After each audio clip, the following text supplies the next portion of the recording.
Okay, hello everybody. Welcome back. I am Nicodemus Kane. It is August the 19th of 2021. It is 6:40 a.m. and I forgot to turn my fan on, which means I am burning up right now.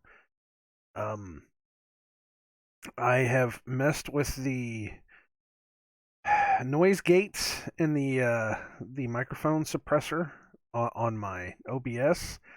So this will either be better or worse than it was yesterday. I have noticed that yes, it's really suppressing whenever I drop off of a word. I can see it and I can hear it, and it's dropping off really bad. So hopefully the first videos weren't so bad. Um, but we'll see how it goes. Okay. But we are reading through the Psalms. I do absolutely believe that there is some kind of healing that we can get out of this. Some kind of strengthening, hope, faith. I believe that there is a lot of good things going on in the books of Psalms that I think people need to hear it. I think they need to be said out loud, which is what we're supposed to do anyways, is to preach the word everywhere we can. So today we are on Psalm 4. It looks like it's going to be another short one. I am actually reading ahead. I've been reading ahead. I'm in like the 70s. I think I just got done with 77. And some of these are getting to be 2 and 3 pages long. So when we get up to that point, it's gonna be pretty interesting. Of course, 77 days from now, who knows what everything's gonna be? Just who knows? That's just 77 days. We would be, what was it? What would we be? We'd be in November, wouldn't we? September, October, November. We'd be in like in the middle of November. Who knows what it's going to be like whenever we get to that point. So, anyways, we're going to keep on going now. This is Psalm 4. To the chief musician on Niganoth, a psalm of David. Hear me when I call, O God of my righteousness. Thou hast enlarged me when I was in distress. Have mercy upon me and hear my prayer. O ye sons of men, how long will ye turn my glory into shame? How long will ye love vanity and seek after leasing? Selah. But know that the Lord hath set apart him that is godly for himself. The Lord will hear when I call unto him. Stand in awe and sin not. Commune with your own heart upon your bed, and be still. Selah. Offer the sacrifices of righteousness, and put your trust in the Lord. There be many that say, who will show us any good? Lord, lift thou up the light of thy countenance upon us.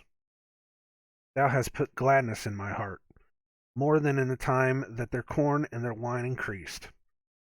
I will both lay me down in peace and sleep, for thou, Lord, only makest me dwell in safety.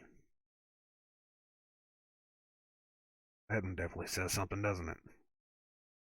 I will lay I will both lay me down in peace and sleep, for thou, Lord, only makest me dwell in safety. I think that's the only safety we can find anymore. The safety in God. Safety in the Father. It immediately makes me think of the line from Benjamin Franklin that those that give away a little bit of freedom for a little bit of safety deserve neither. And when you come to the Father, you don't have to give away freedom or safety. Father will give you freedom. He will give you the truth that will make you free, and inside of him, he will give you safety.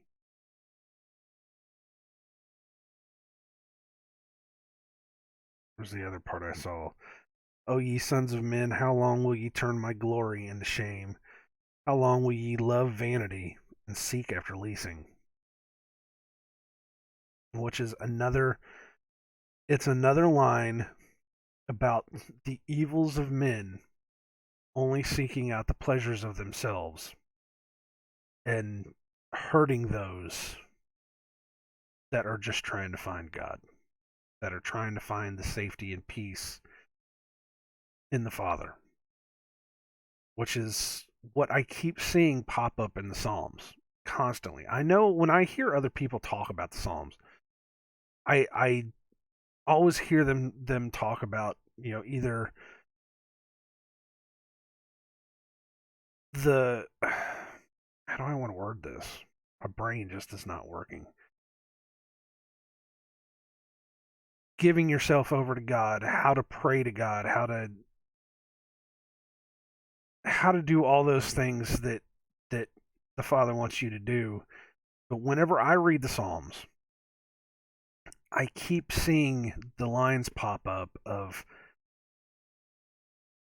how evil men can be, what the evil men of this world will do, not just to themselves, not just for the vanity of themselves to think that they can increase themselves and that they can rule over this world, and that they will live forever, but they will go out of their way to hurt and kill the people that are just trying to find the peace and safety in the Father away from the evils of these men.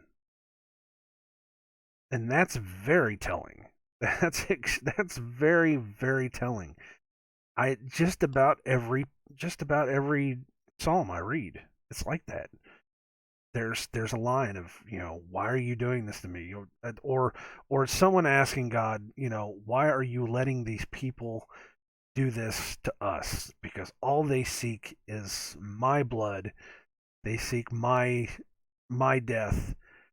All they seek is their own vanity. They're going out of their way to kill me in your name. That says something right there.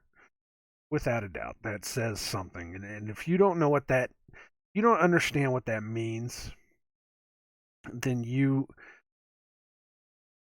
can't understand it whenever Christ says, if they hated me, they will hate you. Because we're trying to find goodness and peace.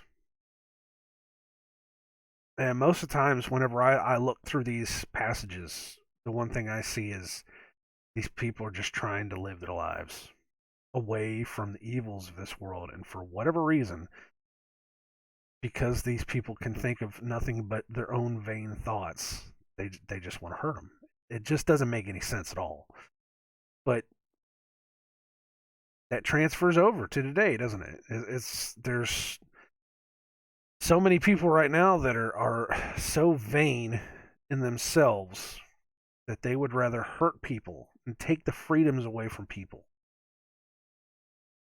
and take away livelihoods from people just to make themselves feel better. It's absurd. It's absolutely absurd. But that's where we are. That's why I said there's something to this. There's something to this. I don't know. I can't explain it. I really cannot explain it, but there's something to reading these. And there's more. When you get down into, like I said, once you get towards the middle of these, get towards the end of these, up in the 100s, something starts opening up. These passages start opening up. It's a very strange thing. I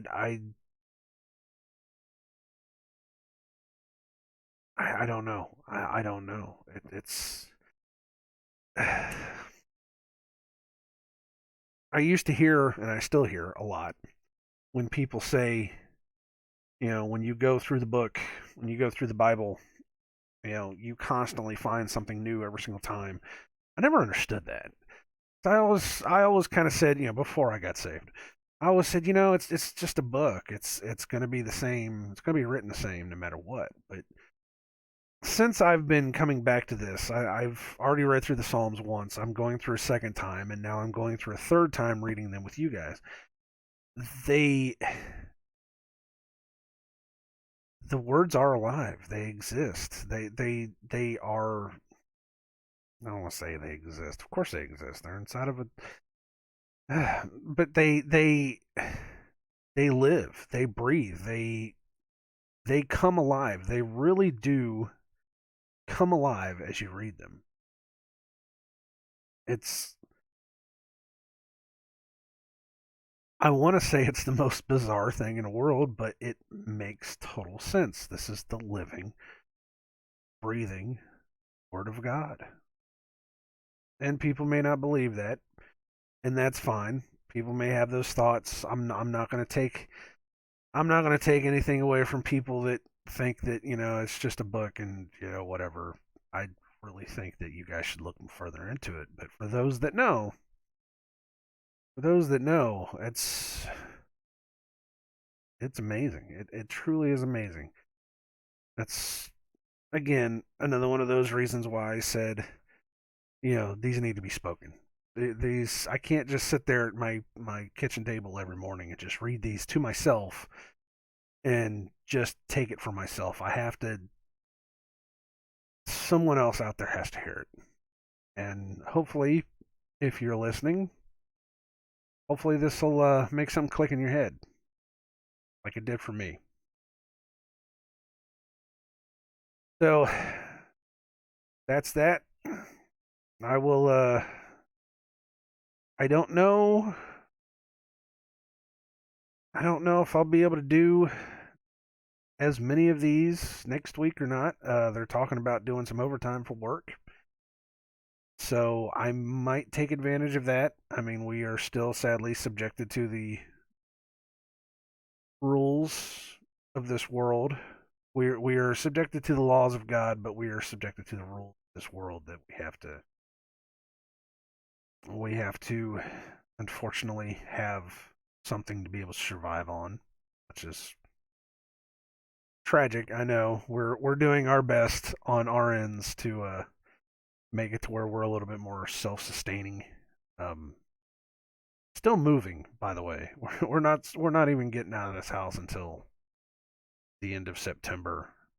But I've already said I will move in the middle of September. It doesn't matter to me. I just went out of this house and into the new house. And if that means this house has to sit empty for a week, so be it. I don't care anymore. Um, but I may wind up taking some overtime next week. They want me to take it now, but I don't know if I want to take it now. Let's see. But thank you guys for coming around, listening to this. We'll keep going no matter what. See what happens. If I have to do this week by week, I'll figure it out. If I have to wake up earlier in the morning to do this, then that sounds fine.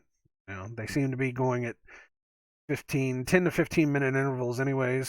Some of the longer ones might take a little bit longer, but we'll see. If I have to give up some of my overtime just to finish one of these videos, I will, because I think the word is more important than any amount of money that I can possibly make. Yes. But for now, any extra money I can make, let's put it that way. For now, though, I am Nicodemus Kane. I am signing off. I shall see you guys later. God bless. Read your Bibles. Pray. All we have left at this point is to pray. And if you pray for the Father and ask him what you're supposed to do, and he tells you to stand up, shout out, fight back, then you do that with all your heart. All right, God bless.